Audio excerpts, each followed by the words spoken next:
This year, it marks 20 years of me being an entrepreneur.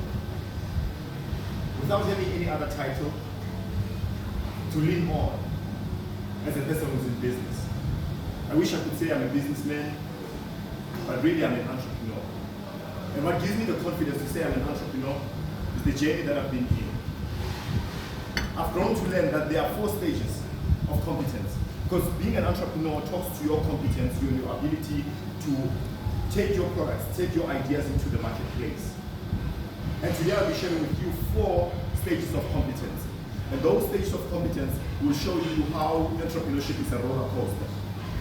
It takes us up and down. But my journey started when I was still in school. In high school, we used to go to the trips, the spring day trips. We'd go to Fountain, and I went to Joburg to buy a t-shirt. And as I went to Joburg to buy a t-shirt, this Indian guy was so smart that he knew that the t-shirt that he was selling me was big, but decided to trick me. So he wanted me to look at myself facing the mirror. As I was facing the mirror, behold the t-shirt this side. And it looked like it was a perfect fit. And he said, you can turn, look at yourself this side, my friend. I turned, and he held this side. So I could see myself. So I was convinced that I bought a t-shirt that is a perfect fit for me. Went with the t-shirt, got to my friend and said, guys, I bought a Paul Smith t-shirt. And it's a beautiful t-shirt. When I wore the t-shirt got up to here. And I asked myself, what am I going to do? Going back to Joburg, it will cost a lot of money. One of my friends said, Sia, that shirt might be big on you, but I think it will be my size. Right there, I said, that's an opportunity. I'm like, how much are you willing to offer? I bought the t-shirt for 150 at Paul Smith. I know the price and the name, it says the t-shirt is not original, but the details were so good that no one could pick up that the shirt was a counterfeit. My friend said, you know what, Paul Smith, they go for $2,000. You know what, I'll be willing to give you 500 for this t-shirt. I was like, this is an opportunity. Now I found myself selling this t-shirt. I said, but 500 is too small. When I started negotiating, the sales person in me stood up and started showing off. And I said, but that's too small, man. What would be your last offer? He said, yeah, I'm not gonna offer you anything more than this. I'm giving you 600. I said, it's fine. You can give me that 600. So I sold the t-shirt for 300% more than the amount of money that I used to buy it. That for me demonstrated what entrepreneurship is all about. Having the need and bridging the need with the products or services that you bring. Now, in entrepreneurship, that's what they call beginner's luck. I really knew what I was doing, but it was a beginner's luck. Because I bought the t-shirts. When I went in there, I bought t-shirts with all the money. I bought the t-shirts and I came and I attempted starting a business of selling t-shirts, Paul Smith t-shirts. That one took a couple of minutes to sell, but the other t-shirts that I bought took about a week. And simply means things were starting to get tougher now. But I was on the stage that is called unconscious incompetent. As I started, I promised you that I'll talk to you about the levels of competence. So the first level of incompetence is unconscious incompetent. When a person is unconscious incompetent, they're in a position where they don't know what they don't know, yet they are doing it on a daily basis. However, there's something that is missing, which is knowledge. As I say, they don't know what they don't know. It simply means you're doing what you're doing, depending on luck, and being at the right place at the right time. So I found myself in that stage.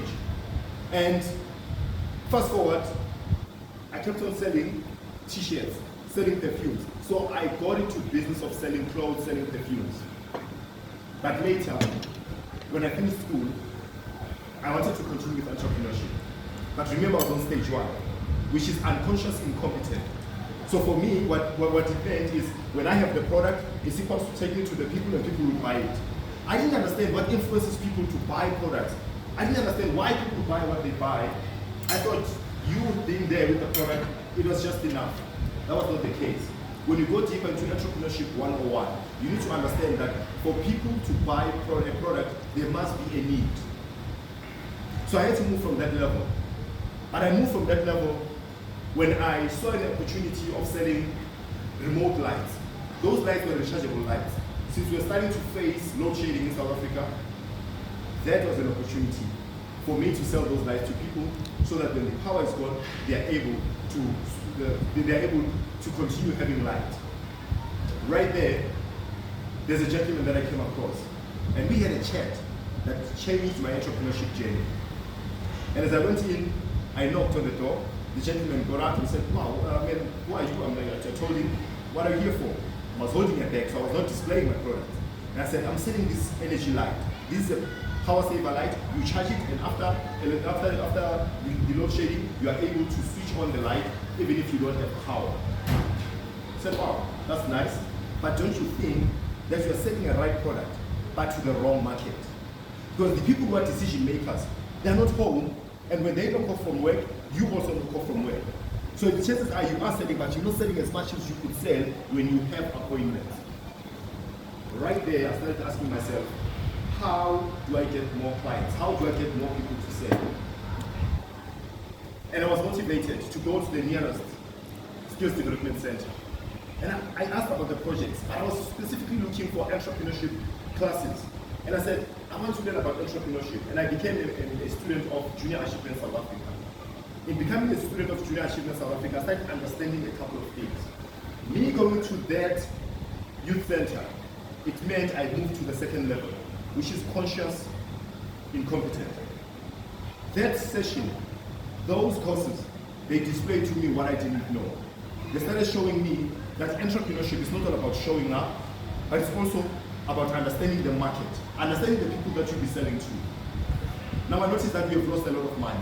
By being part of this program, I found myself growing in business. I started having partners.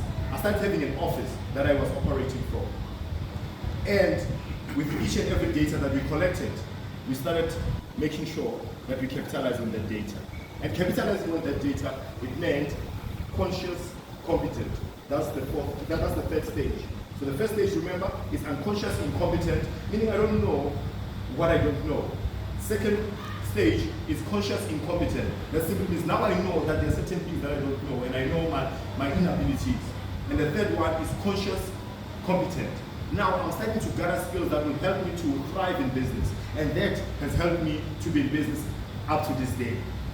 And in pushing, obviously you need to be in a position where you get to unconscious, competent. Unconscious competent is when you are able to have systems in your business, where your business is able to operate without you being there. And that's the journey that I'm in. And this is my story about entrepreneurship. And in doing so, I'd like to share a little story with you. And this story is a story that I want to use as a challenge that I give each and every person who wants to go into entrepreneurship. Entrepreneurship is not easy. It's a value game. And when we talk about value, there's a story of a young girl and the father and the story. This young girl went to his father and said, Father, tell me, what is my value in life? And the father took a precious stone that they had as a family and said, I want you to take the stone and go into the marketplace. When you get into the marketplace, don't say anything. Just put the stone on top of the table. When they ask you how much, just raise 2 fingers. The young girl obeyed. She took the stone, went to the marketplace. When she arrived, she put the stone on top of the table. And they asked, how much?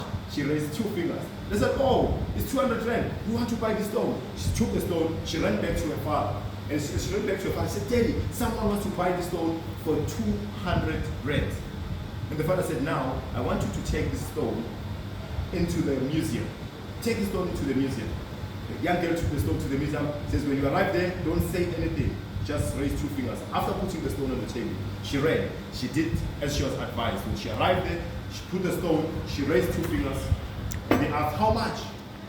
2 fingers. The man said, how much is it? 2 million. Wow, this is a rare stone. I want to buy it. She took the stone and ran back home to her father and said, Daddy, someone wants to buy the stone for 2 million. Now the father said, now do you see the value that is changing? He said, yes. He said, now I want you to go to the last place. And the last place is a precious stone store, where they understand the value of stones. She took the stones, she ran, she arrived, put the stone on the table, and they asked, how much is the stone? She raised 2 fingers. Like 200 million, we want this stone, we want to buy it now. This is a rare stone. She took the stone, went back to your father and said, Daddy, someone wants to buy the store for 200 million rands, $200 million. And the father said, I wanted you to learn that wherever you position yourself, your value will be extracted. So be in a position where you understand that the value that you give into your life will be dependent on where you position yourself. So in entrepreneurship, it's all about where you position yourself. Because what's sold for 10 rand somewhere could be sold for 100 rand somewhere, and it could be sold for 1,000 somewhere. What's important in entrepreneurship is value that we position ourselves and the value that we give others. Conscious share.